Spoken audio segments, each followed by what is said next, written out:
I hope you're doing well. Welcome. How are you doing today? How are you feeling? I'm feeling happy and excited. Share with me in the chat how you're feeling today. How did you feel this morning when your alarm went off? Were you happy and excited to go back to work? Did you dread it? Please share with me in the chat if you were excited to go back to work this morning or you were dreading it. If you were excited, it means that you're in a position that you like, that you enjoy, that you feel like you're adding some much needed value, that you can control your stressors. Good job. If you feel like that you dreaded going to work this morning, then there is time to ask yourself some tough questions. Do you enjoy the work that you're doing? Do you feel like you're adding much needed value in the world? Are you managing your stress? It is your responsibility to manage your stress, to work as hard as you play, to de-stress. This weekend was a great opportunity to do so. You have to plan and prioritize play. That is the only way to improve the quality of your life, to make you more engaged and productive in work and in your life in general.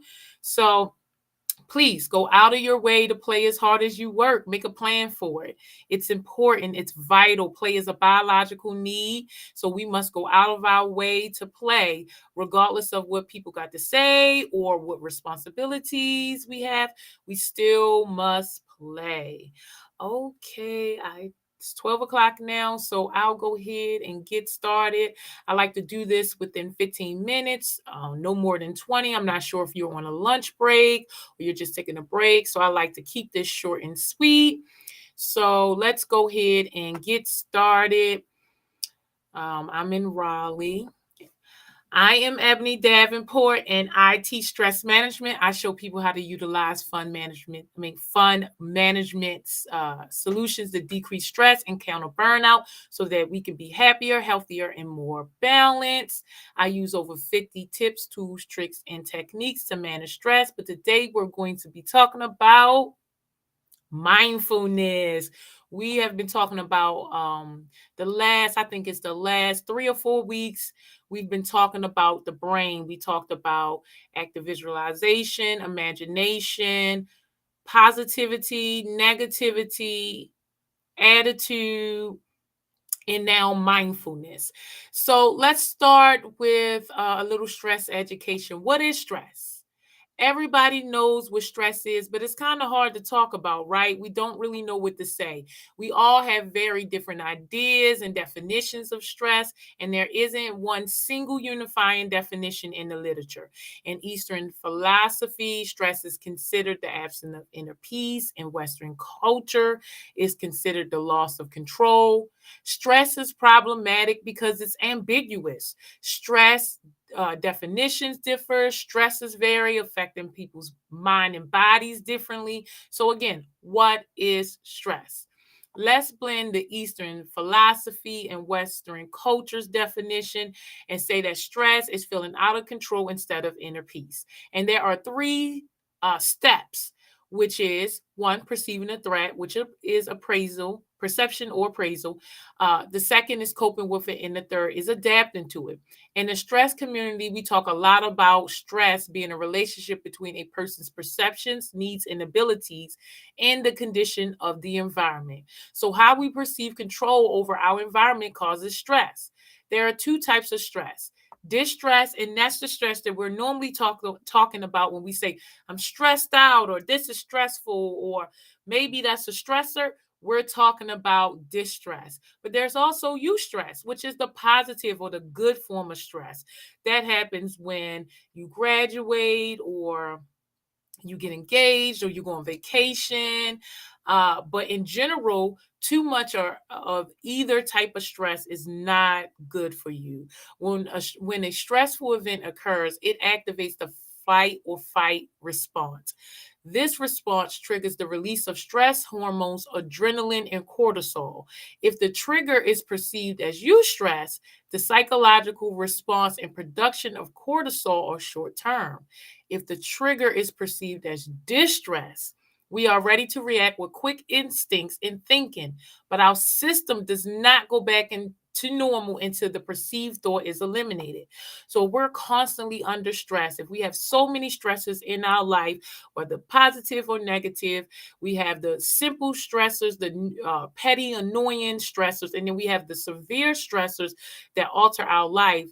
We have to manage stress because too much of stress, whether it's good stress or bad stress, depending on the severity, duration, and frequency, is bad for you. Regardless of what you think about stress, it is bad for you. If you think stress is good for you and you're constantly under stress, it is impacting your mind and body in a negative way. So, stress management is about honoring the pause. When something happens, it is a stimulus to you. Most of us react without even thinking. We are on autopilot, so something happens, react, and we don't. Sometimes we think about it later, we reflect and go, I wish I have done that differently. But there is a way to, respond instead of react, and it's honoring the pause, because when a stimulus occurs, there is a moment to pause, to relax, to think it through, to think about your wants, your needs, the other person, the consequences, and then respond instead of react. So, stress management is practicing mindfulness and prevention. And one way to change the perception of our stressors is through practicing mindfulness. So, according to the dictionary, mindful is attentive, aware, or careful, usually followed by of mindfulness of one's responsibilities. The challenge with being mindful comes directly from the society that we live in. We are so stressed out and overstimulated that it's very hard for us to stay mindful. In other words, it's very hard to be instead of do. Doing is more about speed. Being, sitting there, relaxing, thinking, reflecting is very hard to do. To be or not to be is the ultimate question. We all know the famous words of Shakespeare. If you choose not to be, then what? If you do choose to be, you do so mindfully, right? So the present moment is the only opportunity we have. It is the only opportunity that we have to do anything about any problems or situations or challenges that may occur.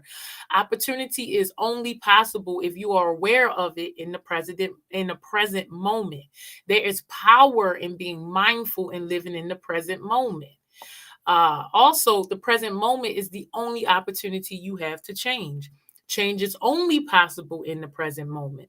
Living in the past is akin to living in regret and longing. Living in the future is akin to living in fear and stress. You can't change the past, you can't change the future. And the present moment is where you become aware of that possibility that change can occur or that it even exists. There is power in possibility. Living in the present moment is powerful. It is best to utilize your power by optimizing your present moment. Inhale, take a deep inhale, take a deep breath. Just stop right now. Inhale, take a deep breath. Feel your breath go into your lower abdomen. Feel it as it moves through the parts of your body, your nostrils, your throat, your chest, down into your deep abdomen. Just feel it as it flows through your body. Uh, then I want you to kind of ground yourself and ignite your senses. What do you smell, hear, taste, feel around you? That is the present moment. When you are thinking about what you smell, what you hear, what you feel, what you taste around you, you're not thinking about the past. You're not thinking about the future. You're in the moment, savoring what is happening now. And in the now is where perfection exists. And you want to stay as close to the now as possible without triggering thoughts of the past or fearing the future. The moment is powerful because it has so many possibilities, and in this space you can ask the most important questions and make the necessary changes that influences your future. You are complete and capable in the present moment. You're not in lack, you're not missing anything.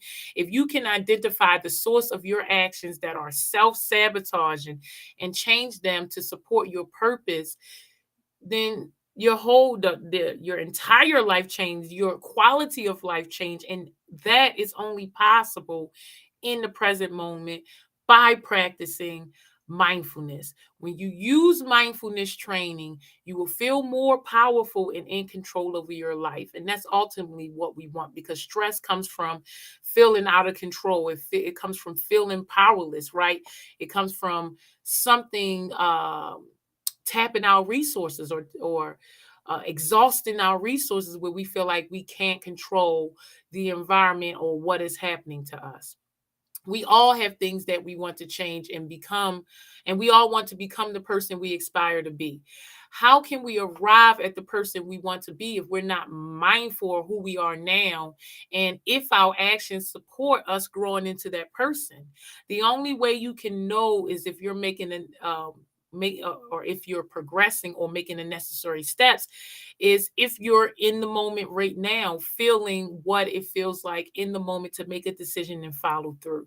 It is understandable why mindfulness improves your general health. A 10-minute daily practice can result in more efficient cognition, better self regulation, better executive attention and recognition memory.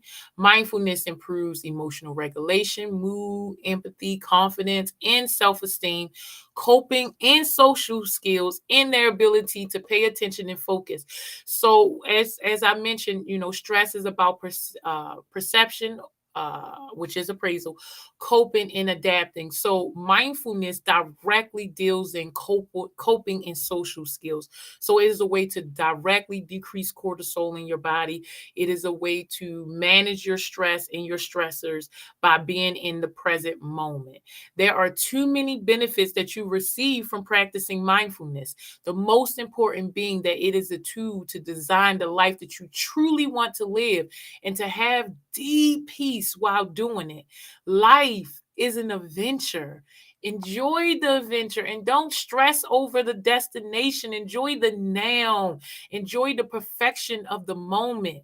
In the moments of stillness or chaos, take the time to evaluate what is happening based on the present moment and not on the past or the future. In stillness, we realize that we are not only our thoughts or body. We realize that we are more than our thoughts and more than this body. Focusing on our positive thoughts and self-affirming self-talk is the first step into taking control over our lives. So be present, slow down, deep breathe, relax. Use all of your senses. Be aware and alert every day, all day. When you spend time in the present moments and in the present moment and focus all of your senses, you will feel less tense. Most stress comes from thinking about the past or worrying about the future. But when you are in the present moment, there isn't any room for anything else to enter when all of your attention is on the now. So practice mindfulness. It's so beneficial. It changes your outlook, your attitude, your perspective on life. It helps you to grow and develop in so many beneficial ways. And most importantly, it taps into the perfection of now. And that is a feeling that is priceless. So go out of your way to figure out how can you practice mindfulness. There's so many ways to do that. You could do it through meditation, journaling, walking, deep breathing, playing, being in flow. There's so many ways to practice mindfulness. You could start small, practice in 1 minute increments, and then try to, increase as you strengthen your ability to be in the present moment, to be focused, to, experience life through the now. So I hope this helps. Please share with me if it did. Work Life Warriors, I love to hear what you have to say. What do you think about mindfulness? Do you practice mindfulness? How do you practice mindfulness? Is it beneficial to you? Is it working? Is it helpful? So, as always, I come here every Monday at noon to give you a new tip, tool, trick, or technique to manage stress. Join me every Monday at noon. Also, on Wednesdays, I do a wellness work break where I do deep breathing for about 10 to 15 minutes at noon. Please join me so you can be renewed and engaged and ready to go back to work and be productive. Also on Friday, I do Fun Funny Fridays, which is laughter yoga. Please join me on Fridays for some laughter yoga at noon. It's a way to play, get in the moment, to prepare yourself for a fun, playful weekend, to de-stress, to unload all of the work week stress so that you can go home a little easier and excited about what the weekend is going to bring. Um, as always, I teach stress management. I show people how to utilize fun management solutions to decrease stress and counter burnout so they could be happier, healthier, and well balanced. I use over 50 tips, tools, tricks, and techniques to manage stress. And every third Saturday of the month, I host a stress management fun shop where I teach you at least 15 of those tips, tools, tricks, and techniques to manage stress.